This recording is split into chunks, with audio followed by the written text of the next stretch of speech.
Hello, Pawan, can you hear me? Yeah, yes, sir. Okay.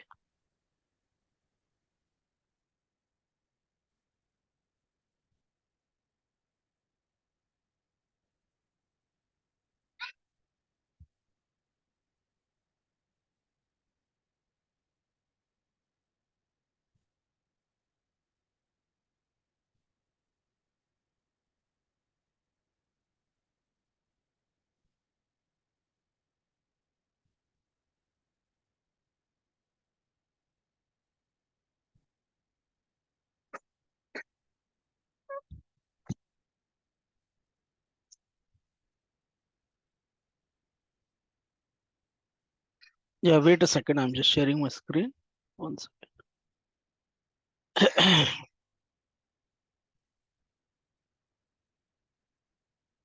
Okay.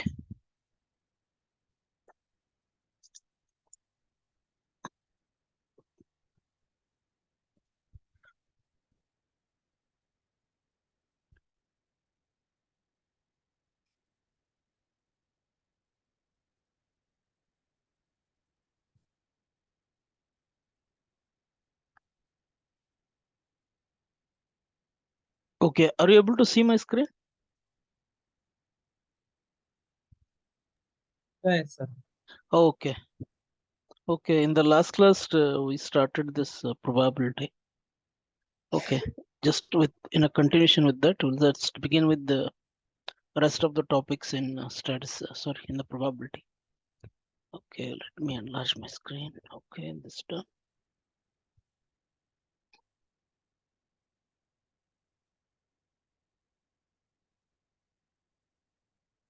Okay.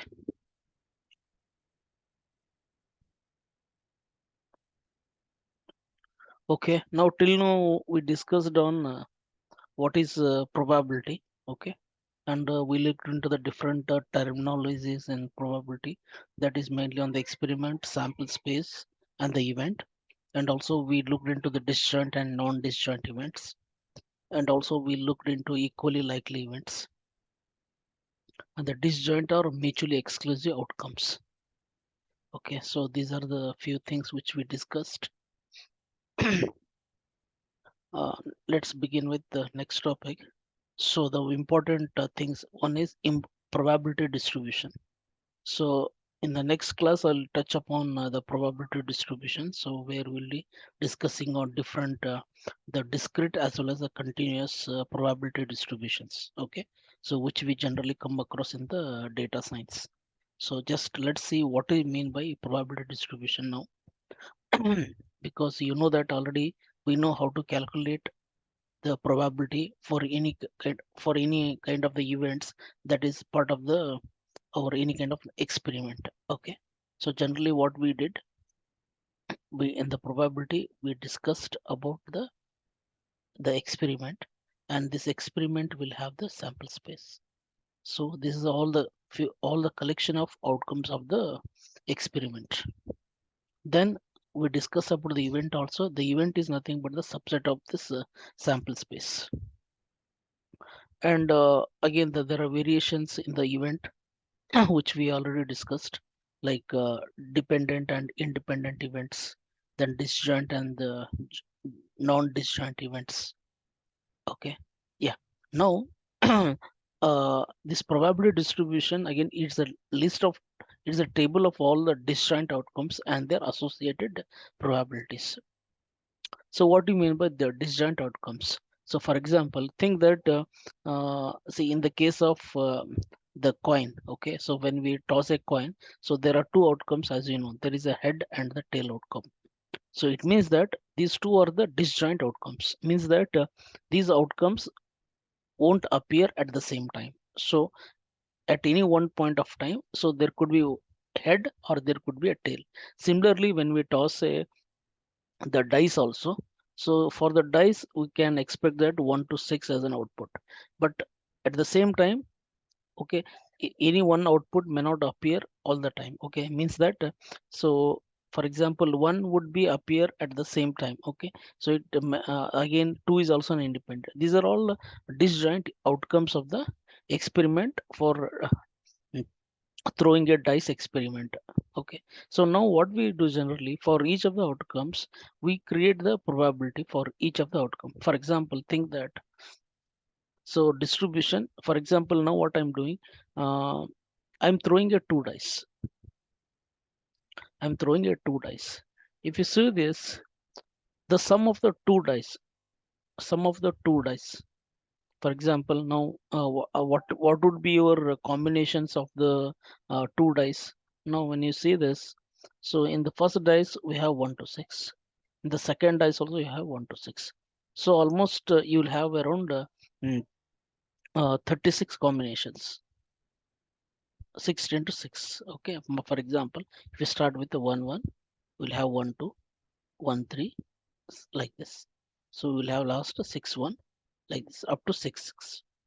Now the event is that sum of the two dice I want to see. If that is the case, 1 1, 1 3, 1 4. So this will be the list of numbers I can expect it as a output of this particular experiment. Okay, sorry, the particular event, or rather I would say. Okay, so this is a sample space what I can expect. Now for every outcome of the sample, I can have certain output, and you can see this. So this is how my output looks like: 1 by 36, 2 by 36, 4, 3 by 36. Last is 1 by 36. Okay, so the probability distribution is nothing but a table of all the disjoint outcomes and their associated probabilities.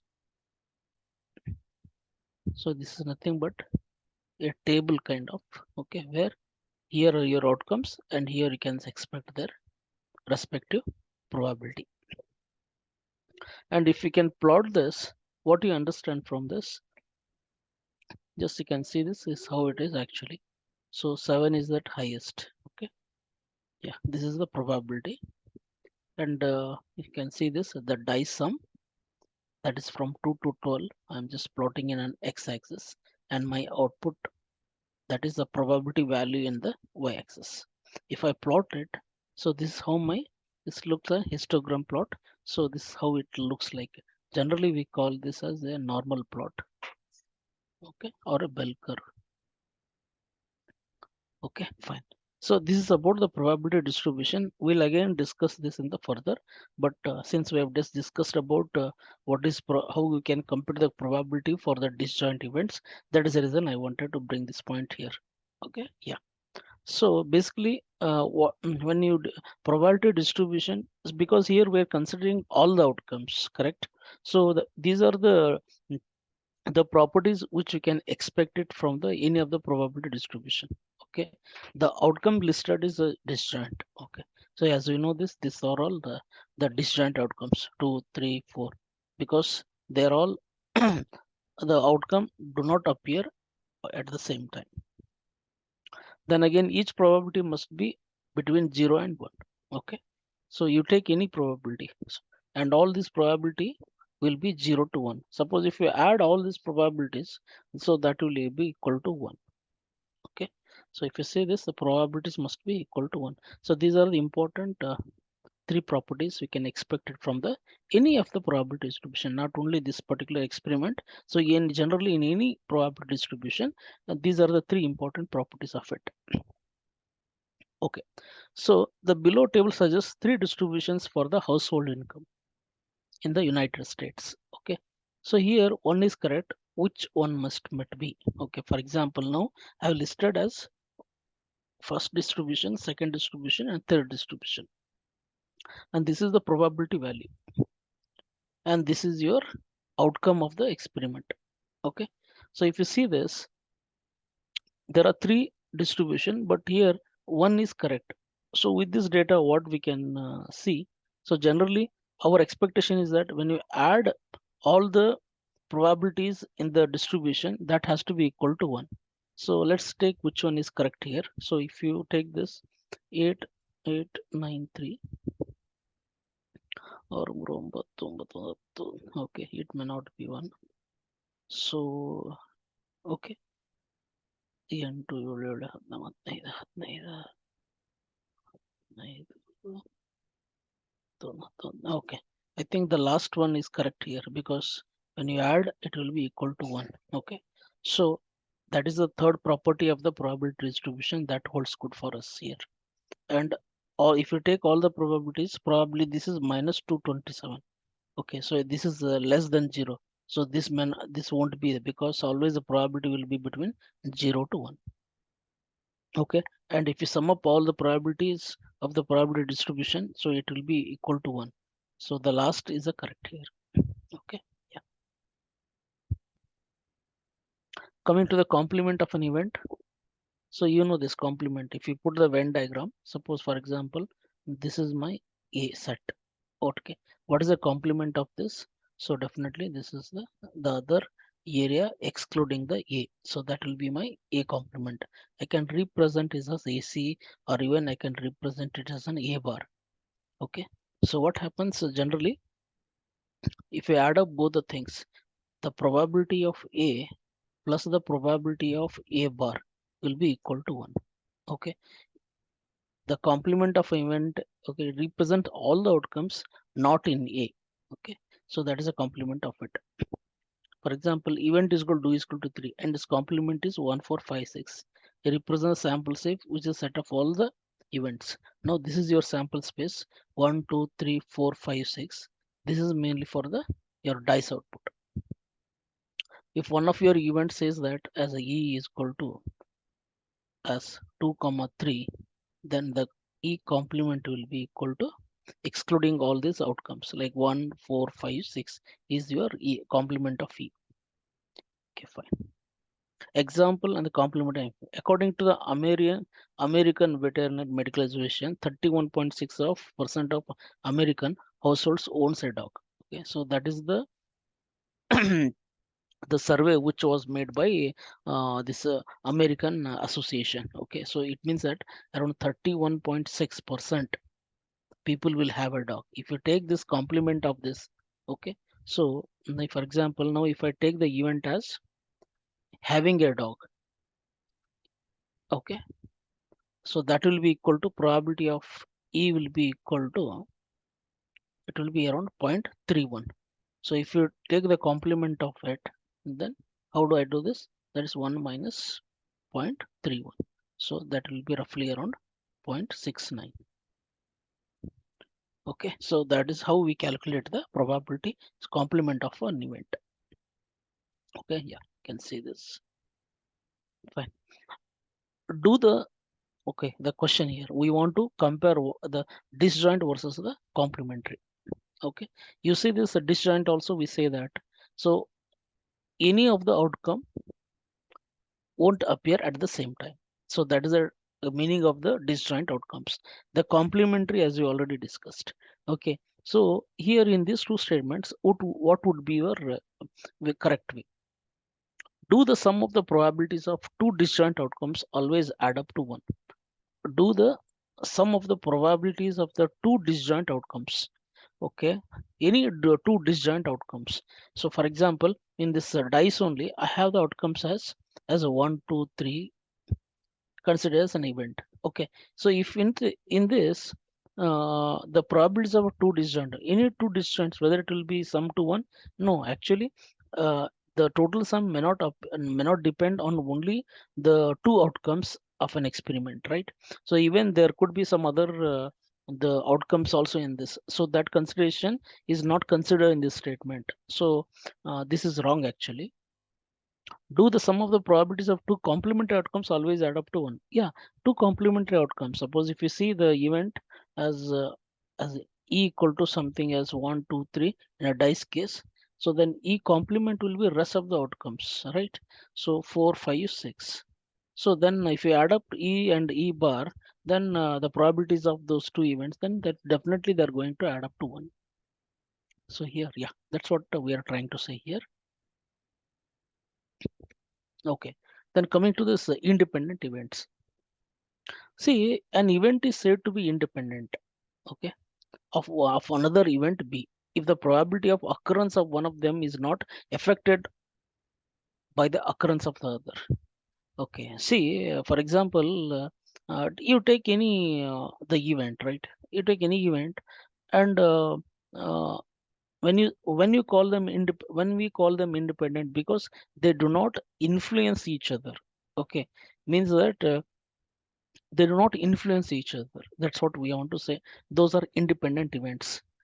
For example, no, even in case of the data sets, right? So we'll have a multiple variables in the data set, and there will be one independent variables and there will be certain dependent variables. When you call the dependent variable, uh, because this particular variable is depending on rest of the independent variables, means that so these variables are influencing this particular variable.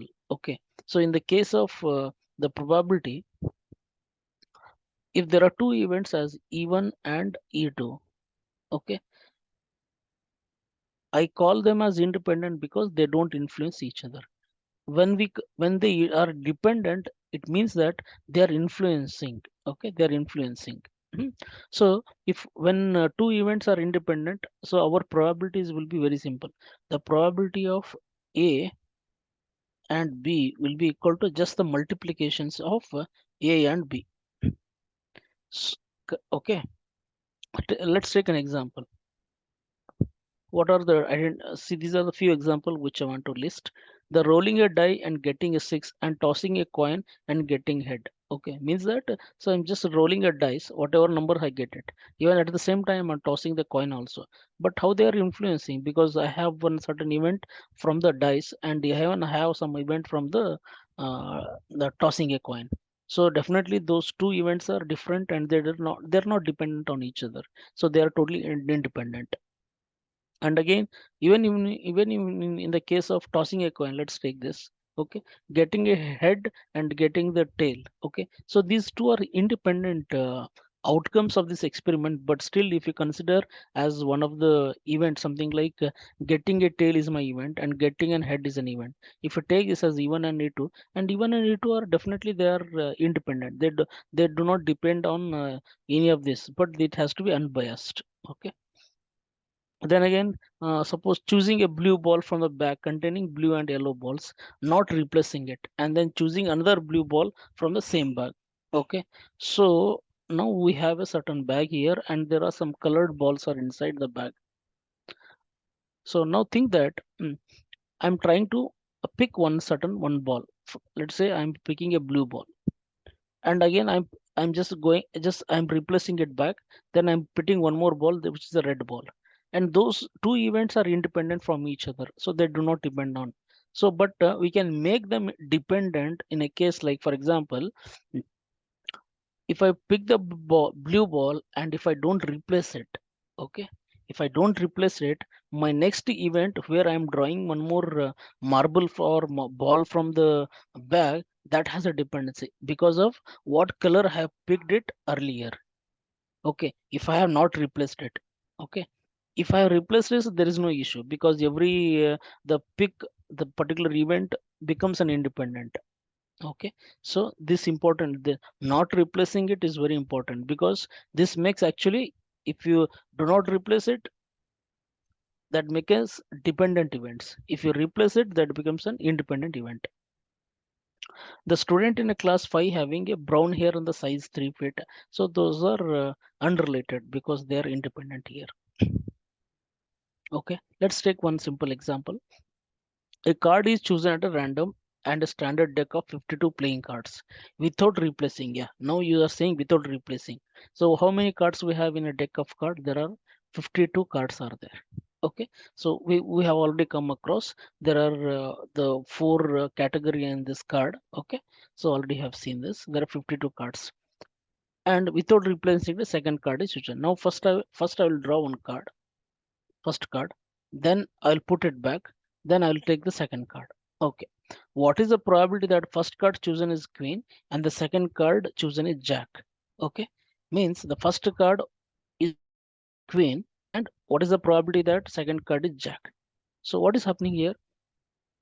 From the out of 52 cards, how many queens you have? So totally we'll have a four queens. Okay, then the probability of picking the a card and a queen card rather. Okay, so that would be, they can see this probability of picking the queen, so that will be 4 by 52. Okay, similarly, the probability of picking the jack will be also 4 by 52. So there will be 4 jacks in the deck of cards. Here also there will be 4 queens in the complete 52 cards. And they're independent. Okay, so means that they don't depend actually. Okay, because if you're replacing it, okay, if you don't replace it without replacing it, so what will happen to that? Okay, now I have taken the case of replacing it, means that I will take the card and just put it back. Okay, so that's what. If I don't replace it, in my first queen, I will already taken 4 by 52. Okay, in the next, when I pick the card, this is first option. This is second option. When I pick the jack card, so definitely one card has gone, so it will be 4 by 51. So what is the guarantee that already the earlier card? Okay, sorry, that will be 4 by 51 only. Okay, so again, you know this from the independent events, the denominator means the total number of outcomes are 50 to 52. But in the case of dependent events, it will become 51 for us. Okay, yeah, you can see this. That's what I have given an explanation. Okay, now let's discuss about types of probabilities. So there are mainly 3 types of probabilities when you discuss. One is a marginal probability, joint probability, and a conditional probability. And now these topics is very important because there is important concept in probability called the Bayes theorem. Okay, and again this Bayes theorem is being used in most of our many machine learning algorithms, and actually this is a bigger topic if you take this complete Bayes theorem. Okay, here marginal probability, the joint probability, and have a conditional probability. Okay, so let's take one by one what it is. Okay, marginal probability. The marginal probability is the probability of occurrence of a single event. So it's very simple. Already most of the things, whatever we have discussed, the purely the concepts around the event and the outcomes. Okay. But with that sufficient knowledge, I think it is a now right way of discussing further on the types of probability. Then we'll start defining what is Bayes theorem. Okay. So here the marginal probability is mainly the probability of occurrence of a single event. So we are not talking about the multiple events or all that, only single event. Okay. So when you call about a single event, so definitely this is how it happens. The probability of A will be I is equal to K to probability of Xi. Okay. So already we discussed about how the probability we can calculate for the event in any kind of the experiment. Okay. And this much simpler one in the among all the 3 probabilities. Okay. Now what about the joint probability? Joint probability is a measure of 2 events happening at the same time. So in this case, what we are doing, we are trying to consider not a single event, but there are multiple events are involved. Okay. So the probability that a card is an ace of hearts, okay, means that in this experiment, what is happening here? I just pick a card. I'm trying to consider 2 things here. One is the probability that a card is an ace of hearts. Okay, ace of hearts means you know this. There are 4 deck of card. Okay, so 2 will be the red ones and 2 will be the black ones of a different color. But still, I want to know that whether it is an ace card, there will be 4 ace. And what about the color of the? Suppose it is a whether what particular whether it is an heart or something else, even a club. Okay, so there are 2 things which you are considering. There are 13 heart cards in a deck of 52. Out of them, one is ace of hearts. Okay, it means that already we have filtered at one level. Means that there are 13 heart cards. Okay, 13 heart cards. Then out of 13, there is only one ace. What is happening here? There are 2 events which you are considering, and we are trying to know what is the joint probability of them. Okay, so if you take one event as E is equal to getting the heart shaped card, okay, that would be my one event. So E is equal to probability of getting A is one more event. If you just see this, what is the probability of A? This will be 13 by 52 because in the out of all the cards, okay, so not there will be only four, sorry, 4 by 52, okay, that is high. Getting the heart shape card, it will be around 13 by 52. So now we have to, these are independent, that's what we call as a marginal probability. Now we want to consider the joint probability, considering both the, suppose if this call e1 and e2, what is my joint probability? The probability of e1 comma probability of e2, which I want to calculate it. Now what happens here? If they are independent, okay, if they are independent, the probability will be just probability of e1 into probability of e2, okay. But if they are dependent, right, then we have a different way of calculating it, okay. So if when they're independent, so that time I need to consider the conditional probability for this, okay, fine.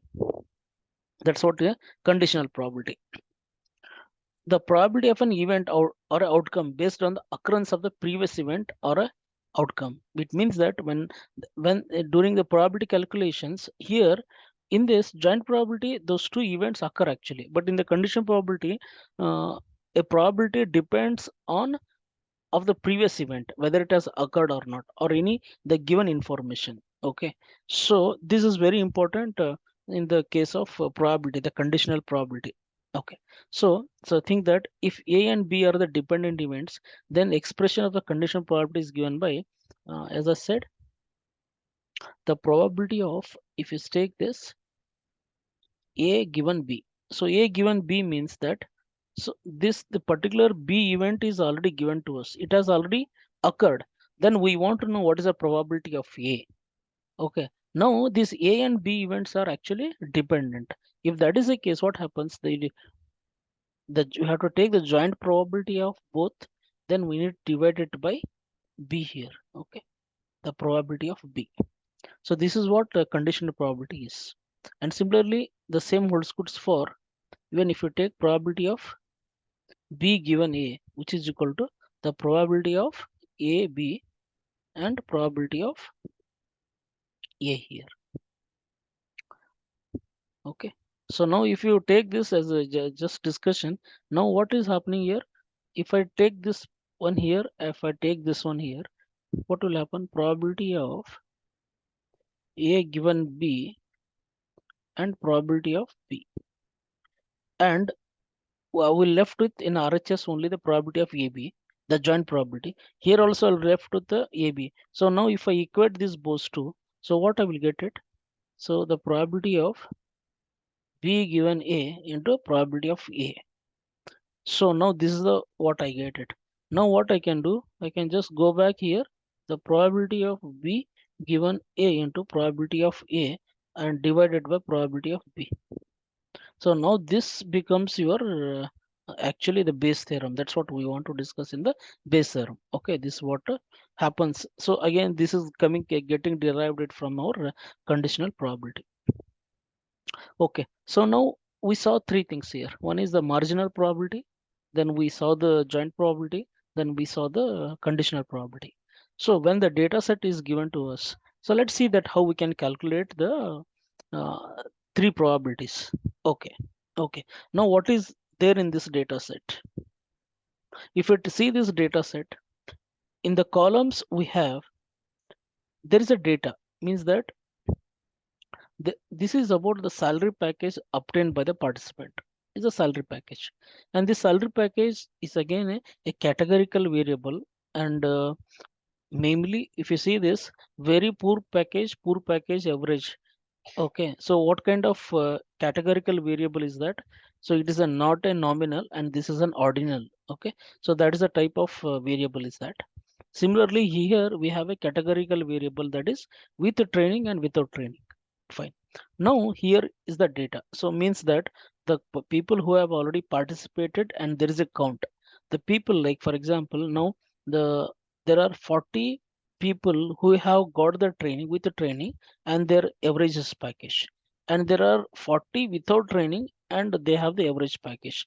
Even if you see this, there is an excellent package for the participants, so with the training is around 5, okay. So this kind of data is available with this, and in the last column This is the total, like 5, 5, 10, 10, and all. This is actually the total of the in the row wise total, and this is the column wise total. Okay, fine. So this is how our data looks like, and let's see that how we can calculate the various probabilities on this. Okay, now find the probability that a candidate has undergone training. Okay, fine. When you say undergone training, there are two classes here. One is with training and without training. Now, if I ask you what is the probability that the candidate has gone with training and without training? If you see this, how do you calculate this? So, same thing. For example, now you take the example of the rolling a dice.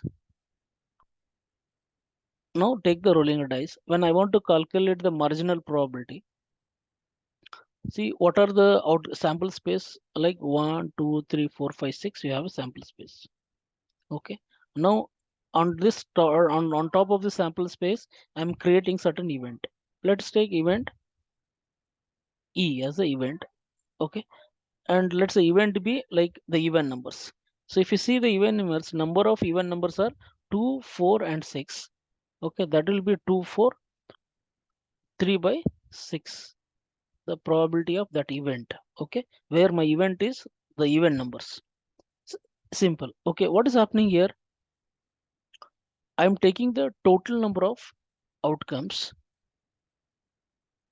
in the denominator and in the numerator which are favorable. Okay, so to calculate the marginal probability in the same fashion, so now I need to go with the favorable outcomes divided by the total, so for calculating marginal probability.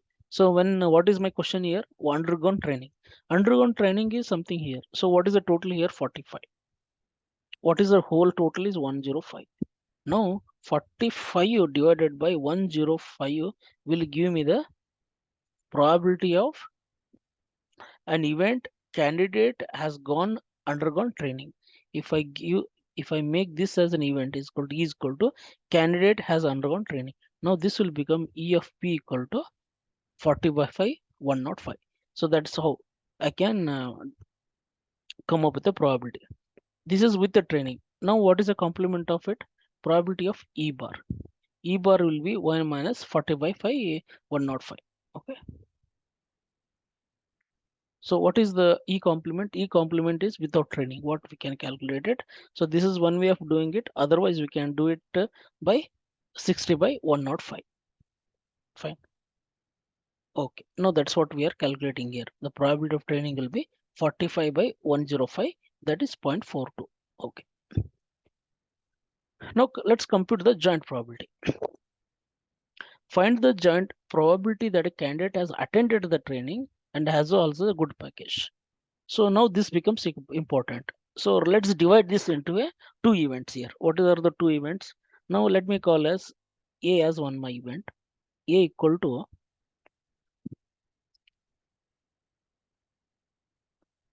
the candidate attending the training. Okay, that is my one event. Okay, already know this. This will become my marginal probability when I calculate it. That is probability of A will be attending training will be 45 by 120. Sorry, 105. Okay. Let one more B is my B probability. A candidate having a good package. Having good package. Okay, now how do you calculate the average good package? The good package is here. What is the total? 35. So now this good package will be 35 by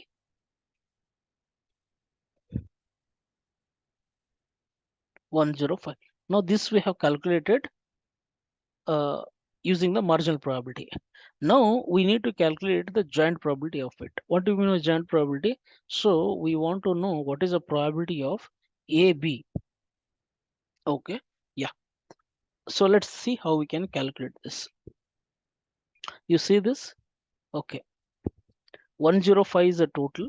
Okay, and what I'm doing here, a good package and both training. Okay, now if you see this data, this is your with training and this is your good package, and 30 will be my the common value. Okay, 30. Then 30 by 105 will give my answer. Okay. These are my marginal probabilities. If you take this,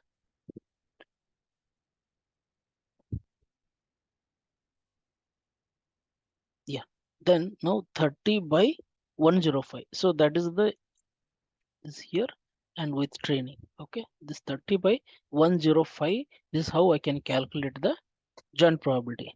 But if you take this A and B, right, we cannot just multiply because there is a dependency between these two events. Okay, so that is the reason the 30 by 105 won't be equal to the multiplication of it. There could be something extra. So that's what we are going to calculate in the conditional probability. Yeah, let's take the conditional probability. Finding the probability that a candidate has a good knowledge, the good package, given that he has not undergone the training. Now here,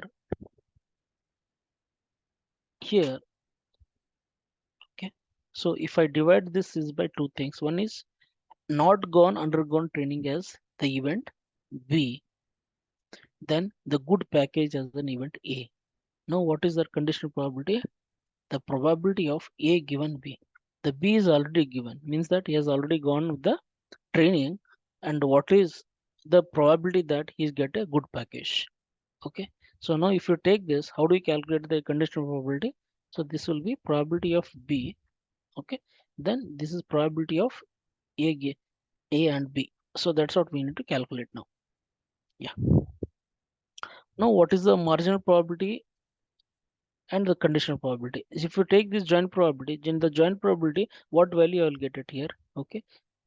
Candidate has a good package. Candidate has a good package. This one. Okay. Not undergone training, without training, this one. So this is the 5 is, and 5 divided by 105. Okay, so now this will be my the joint probability, the 5 by 105 divided by the probability of B, that is the marginal probability. So has not undergone training. Marginal probability is that not gone training, that will be 60. Now this will be 60 by 105. This cancels, so we remain with 5 by 60. Okay, yeah. If you take this, yeah, the 5 by 60 is your answer. Okay, so that's all about see how we calculate three important probabilities like marginal probability, conditional probability, and sorry, the joint probability and the conditional probability. Now we understood three things. Okay, so marginal means that independently we have to calculate the probability of the events, and in the joint probability we need to calculate the probability the occurrence of the event at the same time, means that they depend on each other, or we want to calculate the probability when they appear at the same time. So that is the joint probability. Then in the conditional probability, okay, so in the conditional probability what we are doing, we have a certain condition that already certain event has already occurred and we have that information, and now we want to know the what is the probability if already know, if you have already known the previous event has already happened. Okay, so that is based on the condition. These are the three things which we come across. Let's take one more example. There is one important data set called the family college. Okay, so this contains the sample of around 792 cases with two variables as the teen and the parents. Okay, and again I may repeat this because we will come across in the machine learning also, especially for the when we are discussing about the decision trees, and whole computation of the decision trees is based on these probabilities. Okay, so that time again I have to repeat this, but just make a practice how you can calculate the probabilities. The dataset contains a sample of 792 cases, and these 792 cases, there are two things here. One is the teen and the parents are the two important variables. Then the teen variable is either a college or not. Means that whether the college label means the teen went to the college immediately after the high school. Okay. So we have a data set something like there are two variables. A teen is there, and here you have a parent. Okay. In the teen, there are two classes. Okay, the one is whether they have attended the soon after the school, are they going to the college or not? Okay, college, yes or no, something like this. Okay, okay, fine. Now in the parent, whether are they having degree or not? Okay, so this is the kind of data set which we have with us. Okay, so then we'll calculate all these three probabilities for this data set also. This is only for the practice. Okay, so this is how my data looks like. If you take this as a teen and these are my parents. Now, if you see this, this can be a pivotal table for you. Suppose if you put it in Excel and summarize the data, this is how my data will look like. Okay, so now what is happening here? I have a parent as one my column, and there is a teen is one more my column in my data set. Okay, and what are the values of the parent here? The parent values are they having degree or not?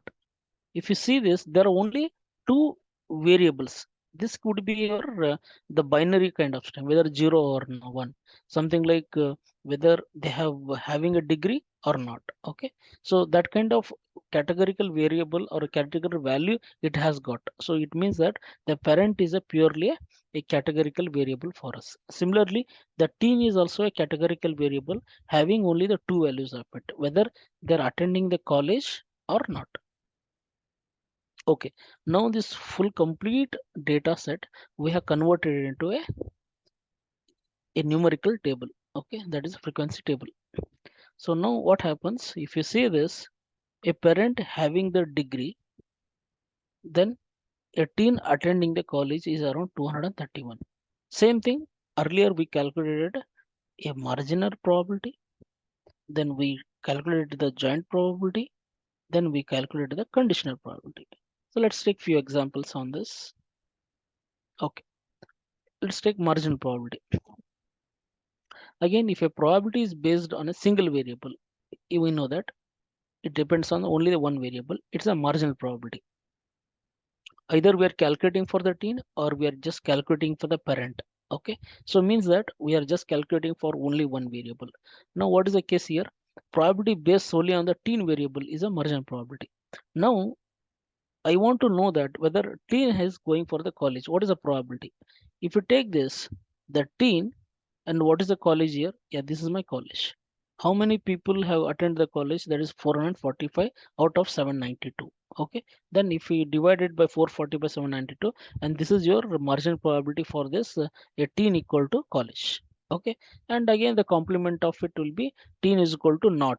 Okay. Where they are not going to the school. They are not going to the college after the school. Okay. Then what will be 347 by 792? Or we can just do 1 minus 56. You'll be your complement of that. Okay, fine. So if you see this will be 0.56 and this will be a 0.44, and even for the parents equal to degree, that will be 0.35. So that is 231 by 792. And here in this case of 0.65. Okay, and yeah, this is how we can calculate the probabilities for the various combinations of marginal probability. Okay, yeah, fine. Now, in the case of joint probability is outcomes for two or more variables or process is called a joint probability. Now, it is in the case of only two variables. That is the reason we are combining only the two events. But this can be much more bigger. Okay.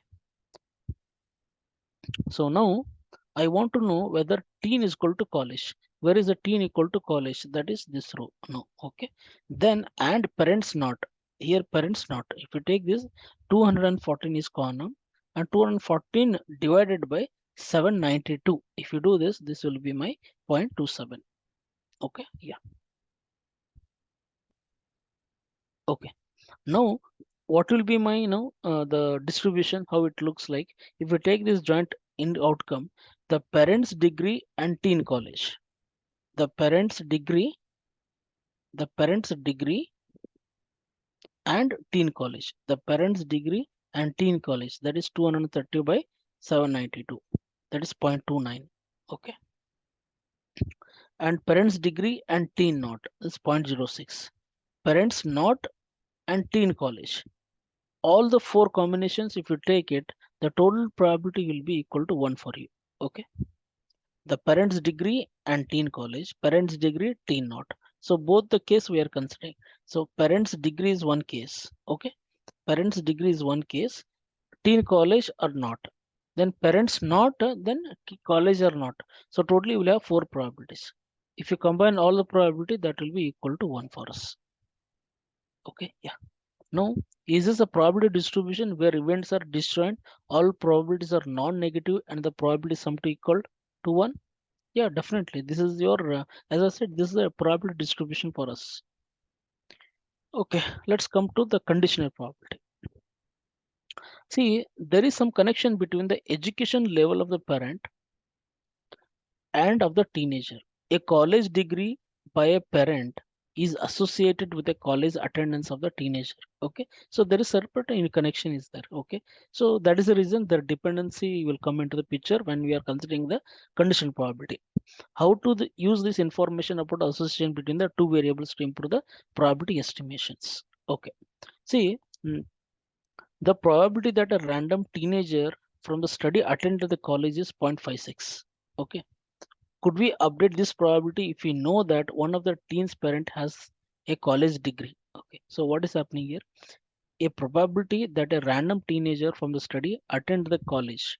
Now, if we take this teen and the college, so 440 by 792, we calculate this. Okay, so 445 divided by 792. If you go back, 445, okay, 792. So we calculate for the college and 5.56. What we are to, we know this, the teen college, okay, that is a probability, that is 0.56. Okay. Now, is it possible that we can improve this particular probability? That's what. Could we update a probability if we know that one of the teen's parent has a degree college? Means already a teen college for a given parent's degree. If you know the already parent's degree, we will be able to give a probability whether the student has gone to the college or not. Means that with can we improve this probability? So only the marginal probability is 0.56, right? Now, if already if you know this parent's degree, then what will be the teen's college probability? Means that if you take this 231 by 280 will be my conditional probability. If you go back and go to the table, okay, so here, okay, this is my 0.56. Here 231 by 792 I am making. Okay, now the college 231 by 792. Now what happens here? The if I already know that if the parents uh, have gone to the college, now that will become 231 by 445. Okay, so for this is how we can calculate your conditional probability. Earlier what I'm doing, the 200 445 by 445 by 792 is my marginal probability. Now, for this marginal probability, now I will give some additional information. How can I improve this probability? That is, if the parents have a degree, if that is my known to me, then what happens here? For this college, I am dividing 440 by 792. Now, what will happen? Now, we'll have only 231 by 792. Okay, sorry, 231 by 445. If I do this, my probability will improve in the conditional probability because there is an additional information is available to me. That is the reason what is happening here. I get it 0.82. Okay, so from 0.56 to I'm increasing my probability to the 0.2. Okay, so that is the beauty of this conditional probability. You can say this. Okay, so 231 by 80. That's what we are doing. 231 by 280. Okay, okay, fine. The teen college given parents got 231 by 80. And this again we can calculate in another way also. As I said, if I take these two as a uh, probability of A given B, then this will be a joint probability in AB divided by the probability of B. Okay, the cases of a parents degree, that is 280. Then you take the 231 here, where it is a joint probability. So in that case also I'll be able to calculate the conditional probability. Okay, fine. Then this is how my formula looks like, as I explained earlier also, the conditional probability.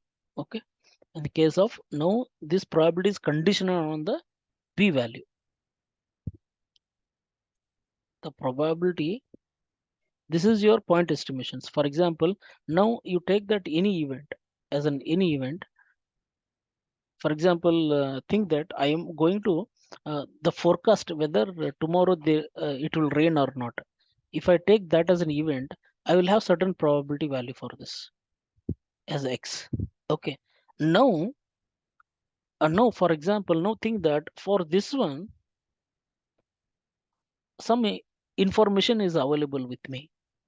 Whether this A is the prediction for the rain. Think that yesterday also it has rained. So that is my B event. Means that my X probability will go up because this actually B event is going to support my A event. Okay, that is the reason I will be having the a good probability than this one. Okay, this you have to remember. Again, we'll come back in the machine learning.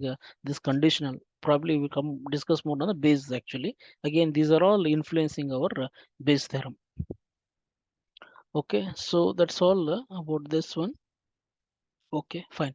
So there is one problem which I'm trying to solve in this conditional probability.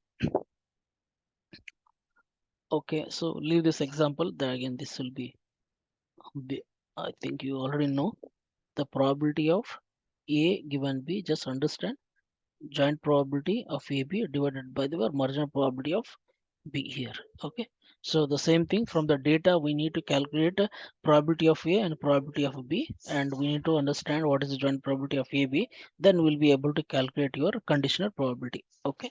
So that's what we need to fetch the values from the problem for what is the A, what is B, and A and B. Okay. Yeah. So that's what I already solved it. No issues.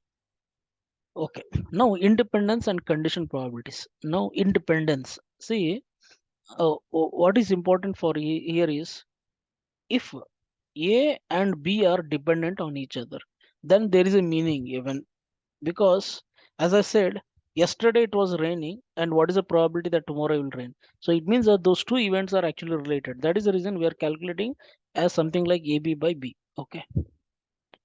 Suppose if probability of A given B, if B is totally unrelated, then now obviously I will have only the probability of A because B does not influence do anything here. That is the reason if A and B are independent, okay, so that is purely what happens. AB will be become just probability of A and B. Now if I substitute here and divide it by B, so I will remain with only probability of A here, okay, because the probability of B will get cancelled. If you see this, okay, the probability of B get cancelled and I'll remain with only probability of A. Okay, see, because B doesn't tell anything about the A, then there is no use of including in the condition. Okay, fine. See, let X and Y represent the outcomes of a rolling dice.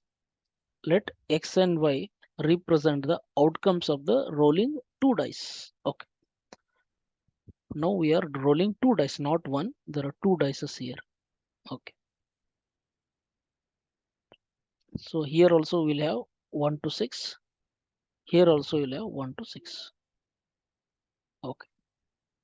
What is the probability that the first die X is 1?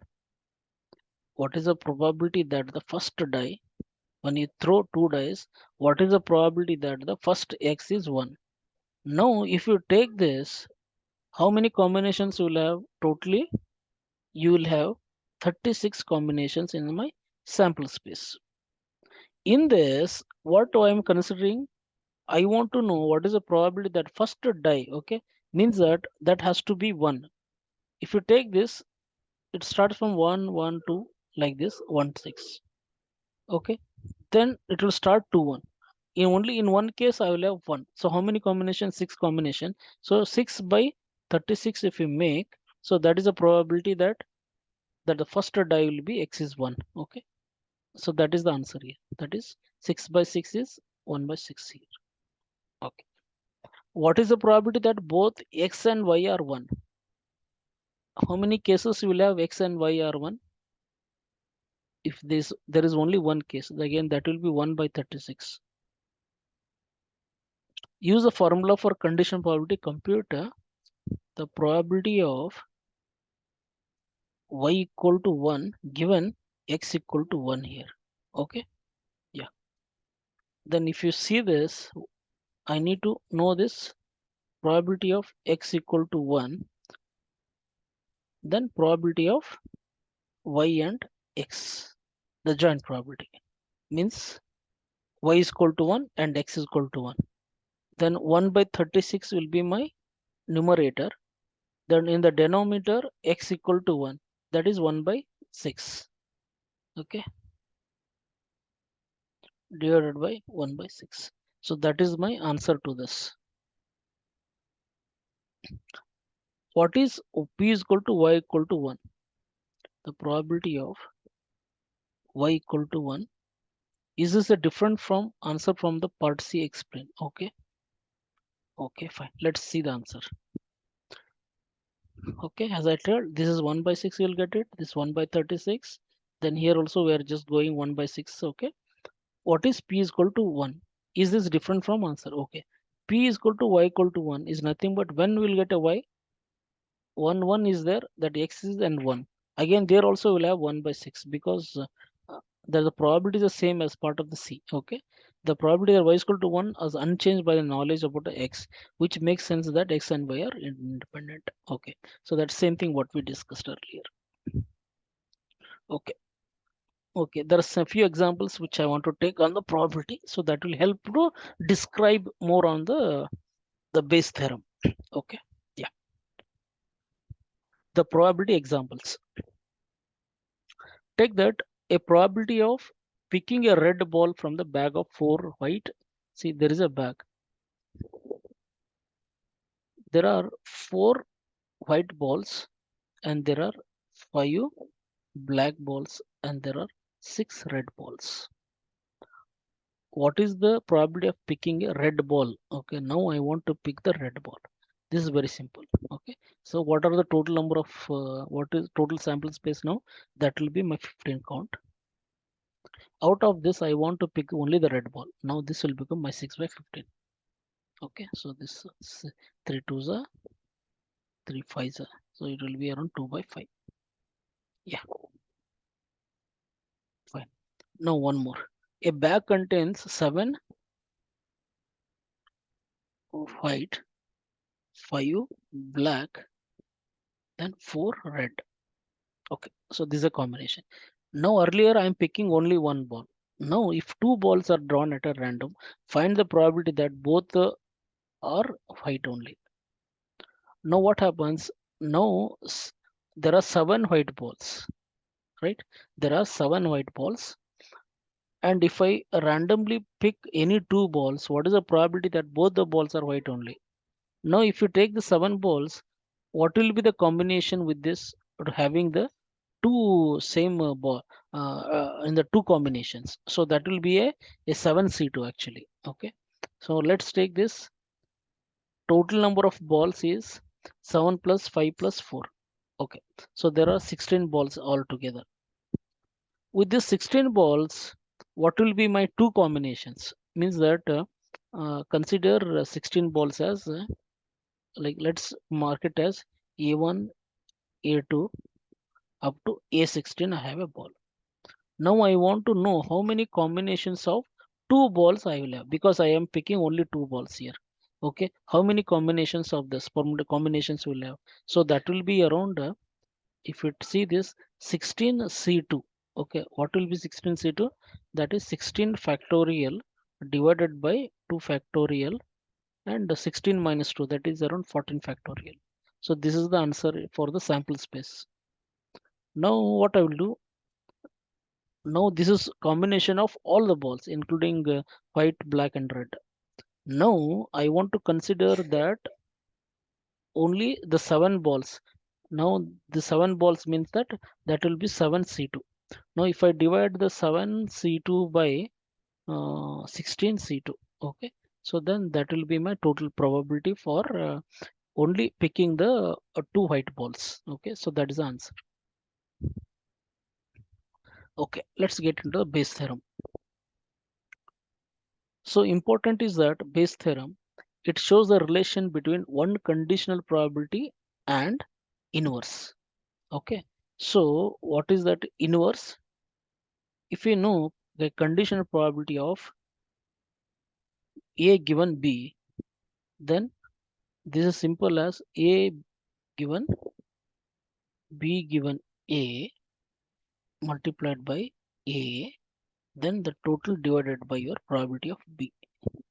Okay, means that if you know one probability, conditional probability, will be able to calculate the other probability. That is the inverse. Okay, so here important things is that if you take A, B and B here, okay, A and A here. Okay, you will just see this. Okay. This we call as a posterior probability in my machine learning terms or in statistics is called a posterior probability. That is A given B, and this probability of A will be my the prior probability. Means in one of my earlier example, I just shown you that in case of the a teen and the parent, I had given one example there. Means earlier I just calculated the marginal probability. Okay, I just calculated marginal probability. I got certain value. Now I improved this probability by adding the condition to this A given B. Means that there is additional information is available in my context. So that is the reason my probability got improved here. Okay.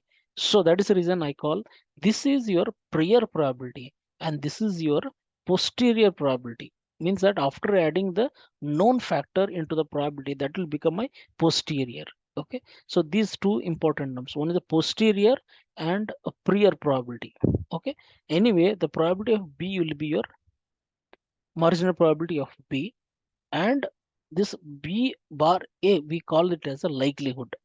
That is your likelihood ratio that measures the probability given event A for the occurrence of B. Okay, so this is what you have to understand in the Bayes theorem, and this formula you need to remember. Fine. Okay, and this is also called as a Bayes rule and also is called as a Bayes formula, and it allows you to find the probability of A of B from the B of B. Okay, so as I given, if this is B of A is given, I can calculate the A of B, or in the reverse also I can do it. Okay, yeah, and here this one you have to important, this very important, probability of B, and this can be calculated using the total law of your probability. Okay, so what is this probability of B? This will be equal to a summation I, the probability of B given AI into probability of AI. Okay.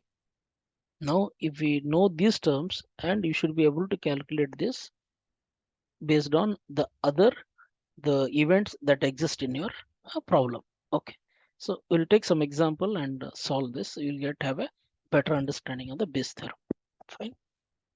Okay.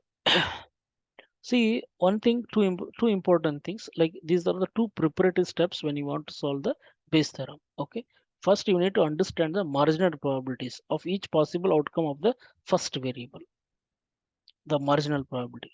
Where you are using a marginal probability, so for the first variable, okay, this is your first variable. So we need to calculate the marginal probability of it. The same information I will be using for calculating the B also, because here are my marginal probabilities, right? Yeah.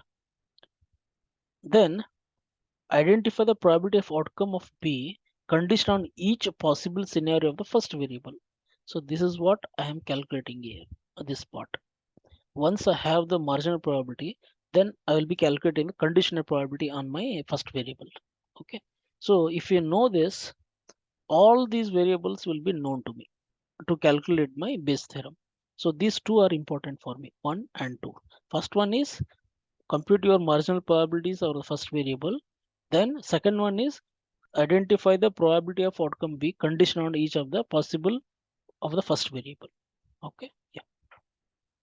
Okay, let's take one simple example. There are two balls here, a ball A and ball B. Now, a ball A contains a 3 red and 4 green balls. It has got 3 red and 4 green balls. This is about your A ball. What about the B ball? I have 4 red and there are 5 green are there. Okay. Now this is my scenario and this is my situation. What is my condition here? One ball is drawn at random from one of the balls. There is no specific, like I'm drawing only one ball from the A ball or B ball. I'm just randomly drawing one ball from any of the balls. And when I pick it and that is found to be red, okay, and that is found to be red. What is the probability that it was drawn from the ball A? Okay, see means a probability that what I have to calculate. Let's say A as a ball here. When I pick a ball, okay, that is red. This is what I have to calculate. Now there are two events for me. Picking a red ball is, let's take B as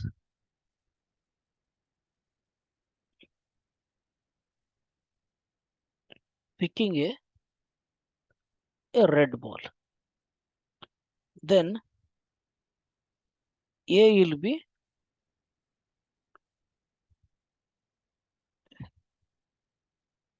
picking a from the ball A.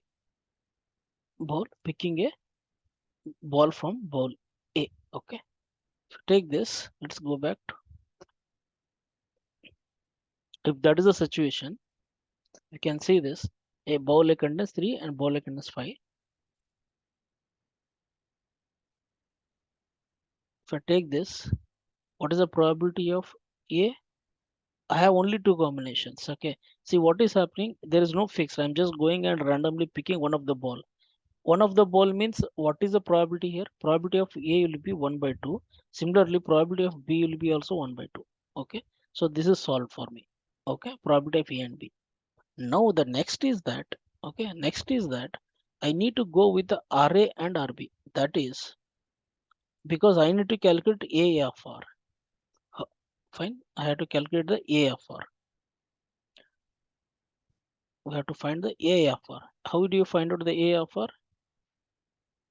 A of R will be probability of R, then probability of R given A,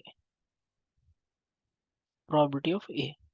Already I found out 1 by 2 is my A. Then here probability of R given A is nothing but A is already given, means that I have chosen already the bowl A. And in the bowl A, what is the probability that I'm picking the red? So here, this is my A. What is the probability that I'm picking a red? So that will be 3R. 3 by total number of balls is 7. So that is the probability for 3 RA. Okay. So that is 3 by 7. So that's what I calculated here. 3 by 7. Now if I replace this, these two values were fine for me. I already, this is 1 by 2 and this is 3 by 7. I computed. What about the probability of R? Because I have to go with the total probability. So that is summation I. What it's saying, probability of R given AI, probability of I. Okay. Now what is that AI? See, now there are two things are here. Okay. So there are two things. One is probability of A from the first ball, and this is for the second ball. So I will have two combinations. So one is probability of red ball picking from the A ball plus probability of red picking from the B ball and the probability of B here. Okay. So both the cases here RB will become 4 by 7, B is 1 by 2. If I go with this, then I will be able to compute because already all my values I have already calculated.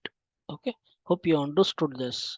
Again, this is a very simple problem which I'm explaining, and things are very much straightforward. This is not confusing also because one ball is drawn and the random from one of the balls and he is not fixing. Okay, so that is randomly choosing. For me, it will be very much easy to decide on A or B. What is the probability? That is simple, 1 by 2, 1 by 2. But if I pick it, what is the probability it was drawn from a ball A only because it's a red. Okay, so even not a combination, there will be again a lot of confusions will be there in the pro solving this. Okay, so okay, so this is very simple one.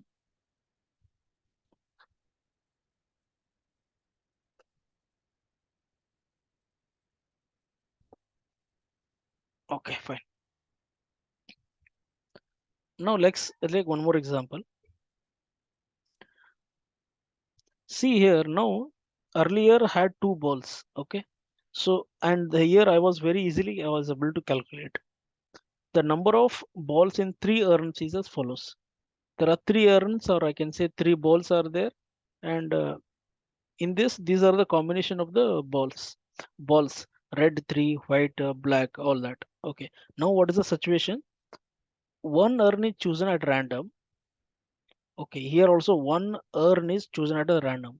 So now if I take this as 1, 2, 3 or ABC, then for me it is very straightforward.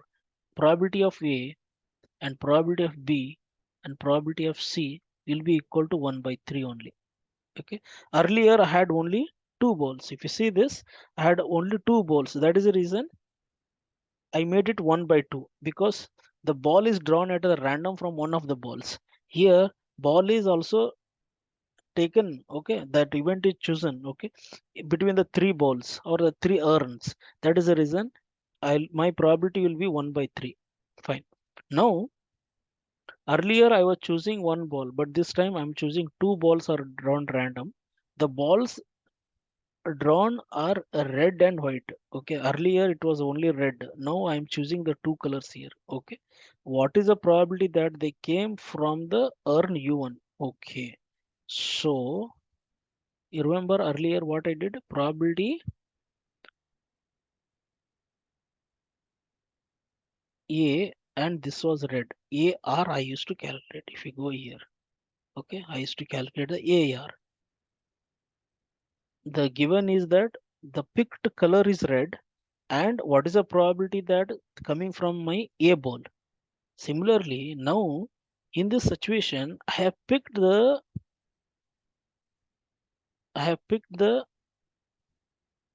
two balls. Let's say earlier it was red was only one, so I was using R only. Now I have to define an event. Let's call as an event equal to picking two colors, which are red, picking red and white, RW. That is my E event. If you see this, now this will become my event.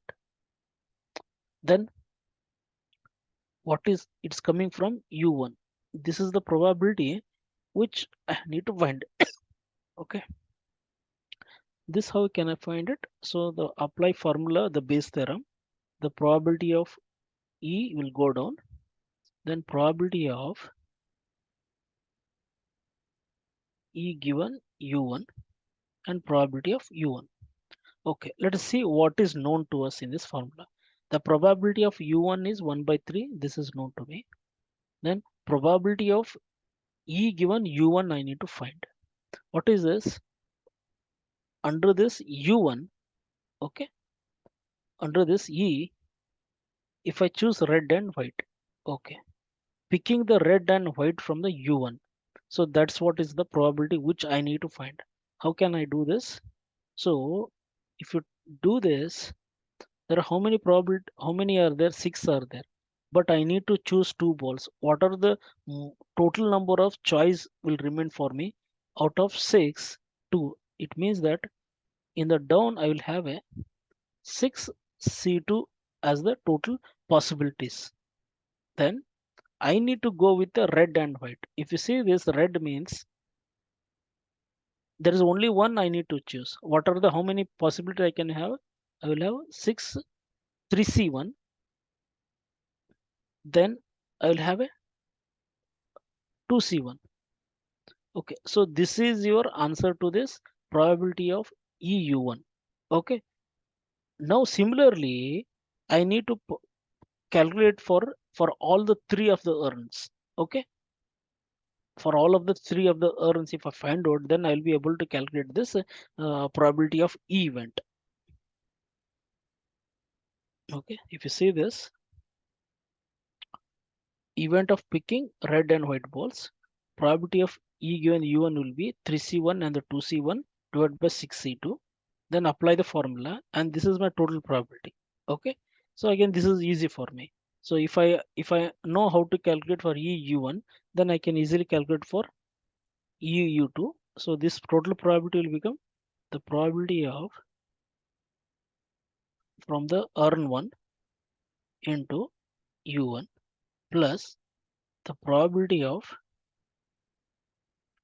E U2 U2 plus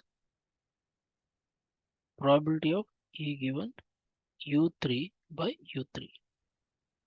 This will be all 1 by 3, and this you have to calculate as I told you how we can calculate this. So this is the combination which you have to make. Okay, so once you find out this is known to me, this is known to me, this is already computed as below, then I'll be able to compute my base rule according to my base theorem. Okay, so again this is more complicated. Okay, let's leave this.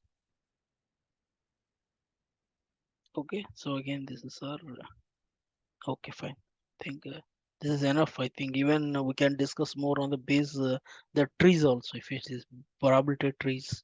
Okay, so this will be more complicated. Okay, so I think this much is not needed. All that in terms of probability, that too, especially for the Bayes theorem. From your point of view, you just understand what is Bayes theorem and what it is used and how we can compute the such problems using the Bayes formula. And again, the base formula is again very simple. Just have that understanding and solve some problems on the base, then you'll be comfortable. And you should know this theoretically how it works, because we'll be using this in our many of our machine learning algorithms. Okay, but that is already implemented inside the source code, what libraries you will be using. Okay, so maybe you'll never come to know what is inside it, but at least have the understanding on how those things are implemented. Okay, so that's all for today.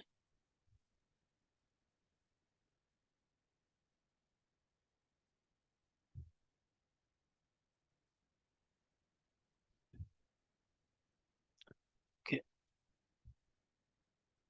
okay, thank you. You have if you have any questions, let me know. Otherwise, I will close the sharing session.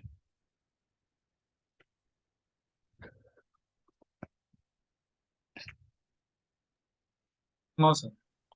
Okay, thank you, Pon. Thank you, Vinay.